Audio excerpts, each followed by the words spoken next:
asesino de todos los tiempos, Dennis Rader. Las puertas de lo desconocido están a punto de abrirse. Solo aquellos que se atrevan a cruzarlas podrán descubrir los misterios que el mundo oculta. Bienvenidos, queridos morbosos, a un viaje a lo desconocido. No mires hacia atrás. La edad de oro de los asesinos en serie en Estados Unidos. Un periodo oscuro, macabro, que comenzó a principios de los años 70 y se extendió hasta los 90, donde las ciudades se convirtieron en cuna de monstruos reales y depredadores, donde los gritos de las víctimas resonaban en el aire, mientras los cuerpos, desmembrados, se encontraban arrojados en fosas comunes o enterrados bajo la tierra, ocultos entre las sombras. Muchos asesinos seriales caminaron entre los hombres, pero que en el fondo eran depredadores, y sus víctimas eran presa fácil. Sus crímenes, cada vez más atroces y macabros, incluían mutilaciones, violaciones y asesinatos de una brutalidad inhumana. Algunos cuerpos fueron encontrados en condiciones tan grotescas que aún hoy, décadas después, es difícil imaginar lo que sucedió. Pero lo más perturbador de todo es que el público no solo seguía con fascinación estos crímenes, sino que se sentía hipnotizado por ellos. Era como si el horror se hubiera convertido en una especie de espectáculo, y muchos, aunque temían por sus vidas, no podían evitar mirar más cerca, buscar más detalles sobre los detalles más grotescos. Cuando las cámaras de televisión mostraban el rostro de estos asesinos, las mismas personas que se estremecían ante el terror de sus víctimas sentían una extraña atracción hacia los monstruos que los habían arrasado, pues las mujeres que desaparecían en las calles de las ciudades, los niños secuestrados, los cuerpos encontrados terriblemente mutilados en garajes, sótanos y hasta en parques oscuros, solo eran parte del juego macabro de estos depredadores. ¿Te atreves a conocer la verdad? A adentrarte en el abismo de estas historias y descubre las mentes perversas que dieron vida a uno de los episodios más oscuros de la historia de los Estados Unidos. Pues estoy más que seguro que tú sientes esa fascinación por lo sombrío y lo perturbador. ¿No es así, querido morboso? Jeje, te desafío a quedarte hasta el final de este relato, pues en el vecindario de Wichita, Kansas, se convirtió en el escenario de un crimen horrible que marcó el inicio de una serie de pesadillas que aún hoy estremece a quienes conocen la historia. La familia Otero, compuesta por Joseph, su esposa, Julie y sus hijos, Joseph Jr. y Shirley, no sabían que esa mañana sería la última que respiraran. Un monstruo ya se había infiltrado en su hogar y esa fecha quedaría marcada por un baño de sangre que arrasó con todo. La violencia irrumpió sin previo aviso cuando Dennis Rader, conocido más tarde como BTK, se coló en la casa de los Otero. Pero lo que ocurrió en el interior fue una matanza tan desgarradora que los detalles solo pudieron ser descritos como una carnicería. Al principio, el crimen parecía ser solo un robo común, pero lo que la policía encontraría en el interior sería algo más allá de lo imaginable. Los cuerpos atados, desmembrados y cubiertos de sangre, como si el asesino hubiera disfrutado cada segundo del sufrimiento. Shirley, la hija pequeña, fue la primera en ser asesinada.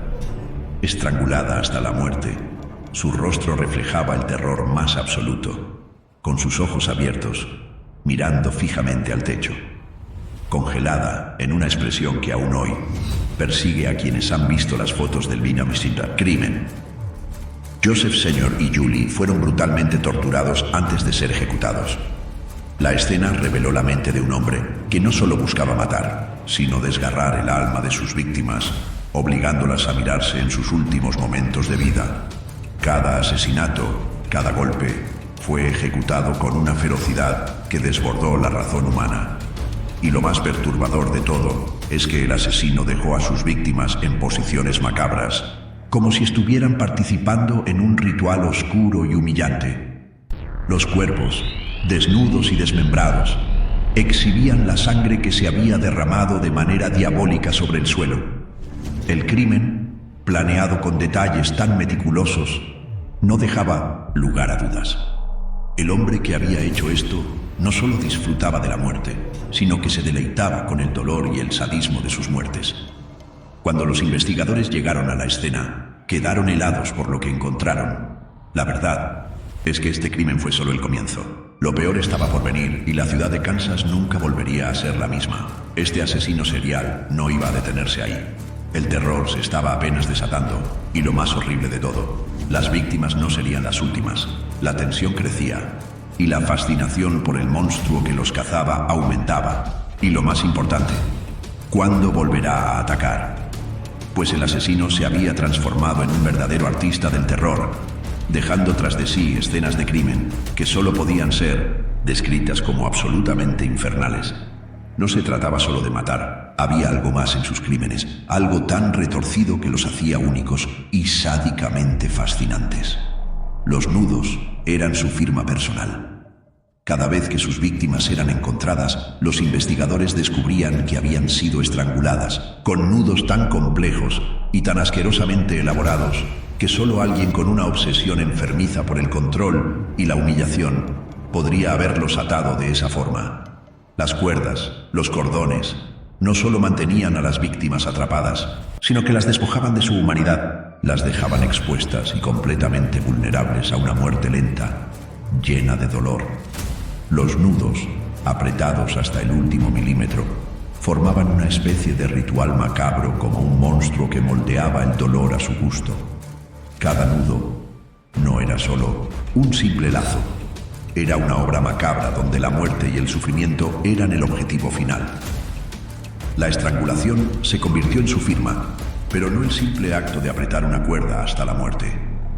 Le gustaba prolongar el tormento, ver cómo la vida se escapaba lentamente de sus víctimas, mientras los cuerpos se retorcían en un espasmo de agonía. Lo más aterrador de todo es que este asesino serial no solo disfrutaba de la tortura física. A medida que la policía examinaba las escenas del crimen, se percató de que los símbolos y los rituales del asesino no dejaban espacio para la duda. No solo disfrutaba matando, sino que necesitaba que el mundo viera su obra. Y déjame decirte que Dennis Rader no solo era un hombre que vivía entre las sombras. Su vida parecía como la de cualquier persona del común. Nadie sospechaba que, tras su fachada de respetabilidad, se escondía un monstruo que se alimentaba de la muerte y el sufrimiento. Pero esa era solo una máscara.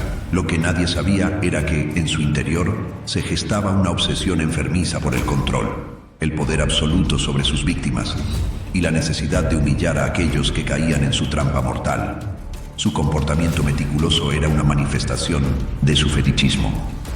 Los asesinatos no eran impulsivos, sino preparados con detalles escalofriantes que mostraban su total deseo de controlar no solo la vida de sus víctimas, sino también la forma en que morirían. Estrangular lentamente a sus víctimas, observar cómo se desvanecían, cómo sus pulmones se llenaban de aire hasta que finalmente cedían a la asfixia, era solo una de las formas en las que ejercía su control absoluto sobre sus víctimas. Rader no solo mataba, sino que disfrutaba del proceso, de la humillación y de hacer sentir a las víctimas como si no tuvieran control sobre sus cuerpos ni sus vidas. Cada asesinato era una representación simbólica de su poder sobre ellos, una forma de afirmar su superioridad sobre los débiles. Los gritos y el dolor eran solo un acompañamiento necesario para demostrar su poder.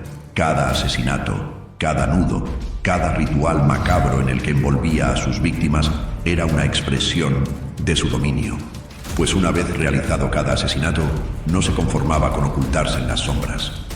Tenía un poder que iba mucho más allá de matar. Lo que realmente lo hacía un monstruo único era la forma en que controlaba la mente de aquellos que intentaban atraparlo. Las cartas que enviaba a los periódicos locales y a la policía se convirtieron en su firma, una extensión de su enferma obsesión por manipular a las autoridades. Cada una de esas cartas era una puñalada psicológica, un juego perverso donde las pistas no eran más que trampas para mantener a la policía atrapada en un laberinto sin salida.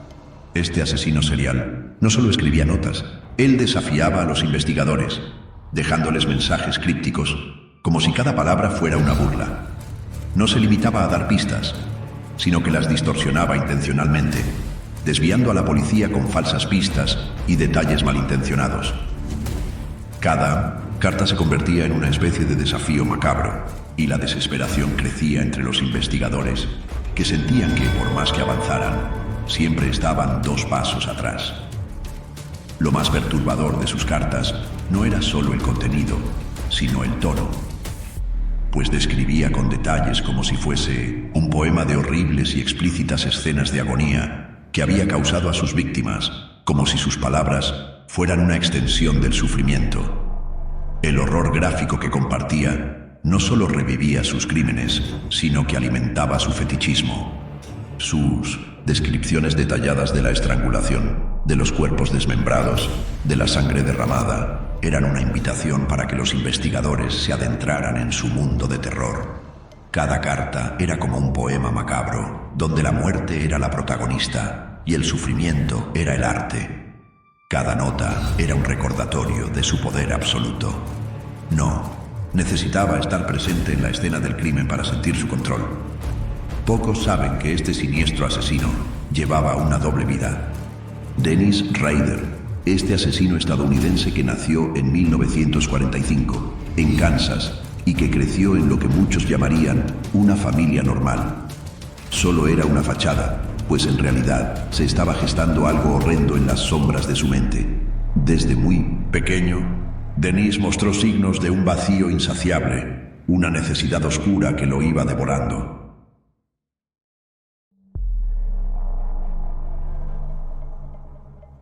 Mientras otros niños jugaban y reían, él se sentía obsesionado por el sufrimiento ajeno.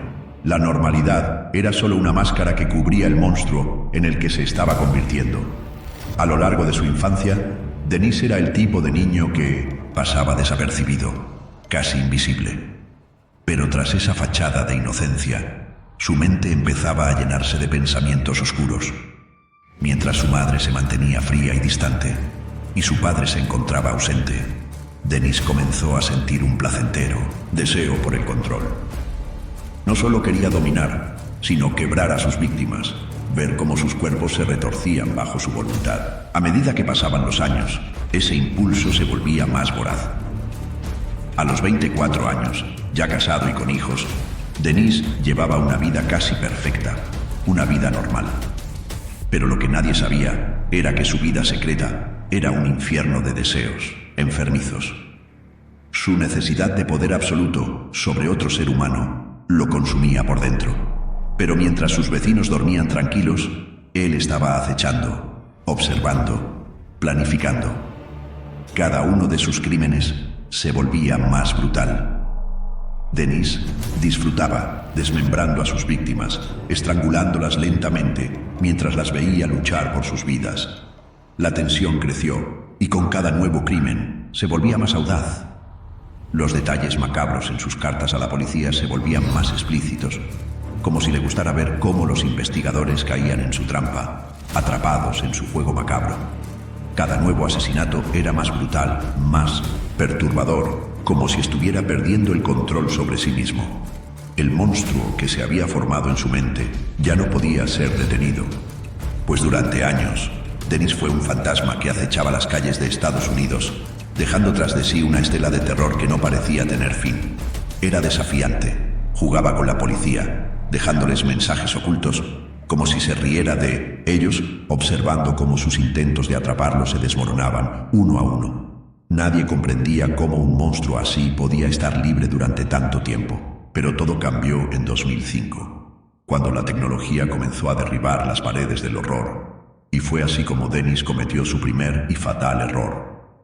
Un mínimo rastro fue encontrado en una de las escenas de los crímenes, tan pequeño que solo un avance científico podía desenterrarlo. Comenzó a ofrecer pistas. El ADN finalmente mostraba la primera brecha en la coraza de Dennis. La policía, al fin, tenía algo con lo que podría destruir su faceta de fantasma. Pero el monstruo aún no había cometido su último error. Fue así que en el 25 de febrero de 2005, la policía irrumpió en la casa de Dennis Rader, poniendo fin al reinado de terror. El hombre que había dejado cuerpos mutilados, cartas macabras y una cadena de sufrimiento que se extendió durante 3 décadas, finalmente fue detenido. BTK is arrested. Police say this man, 59-year-old Dennis Rader, is the BTK Strangler. Su captura fue un golpe devastador para él. Un fragmento de ADN tan pequeño e invisible fue lo único que desmoronó el terror que había sembrado durante tantos años, sin medir las consecuencias de sus actos, pues el juicio de Dennis Rader fue uno de los eventos más importantes de los últimos tiempos. Se convirtió en uno de los espectáculos más grotescos de la historia criminal. Sentado frente a los jueces y la multitud que lo observaba, su falta de remordimiento era más aterradora que cualquier monstruo que pudiera habitar la imaginación humana. Con una calma inhumana, comenzó a confesar sus crímenes. Nancy Fox was another one of the projects. When I was trolling the area, I noticed her go in the house one night. Sometimes anyway, I put her. Cada palabra que salía de su boca era una navaja afilada que desgarraba la mente de todos los presentes, sumiéndolos en un misterio macabro más oscuro con cada frase. Dennis no sentía nada. No había culpa, ni arrepentimiento, solo un vacío absoluto que hacía sus confesiones aún más sádicas. Describió sus asesinatos con un detalle clínico que helaba la sangre. Relató cómo había estrangulado a sus víctimas, cómo se detuvo a mirar sus cuerpos retorciéndose, como si la lucha por respirar solo alimentara su satisfacción, su necesidad de humillar.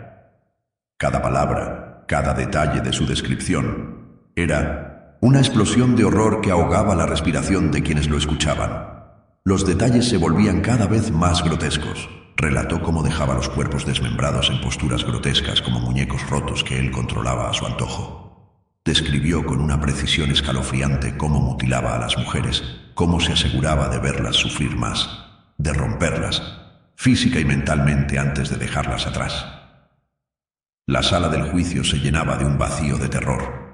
La tensión en la sala aumentaba con cada palabra. Cada frase era una nueva puñalada en la mente de los presentes, como si el horror nunca cesara. Cuando el juez finalmente le preguntó si sentía algo por las vidas que había destruido, Dennis hizo una pausa, pero solo para mirar con su vacío absoluto. No sentía nada. No había remordimiento, ni dolor, solo una oscuridad infinita. Fue así que la pena de muerte fue solicitada con urgencia, donde fue condenado a cadena perpetua para finalmente ser ejecutado en la silla eléctrica.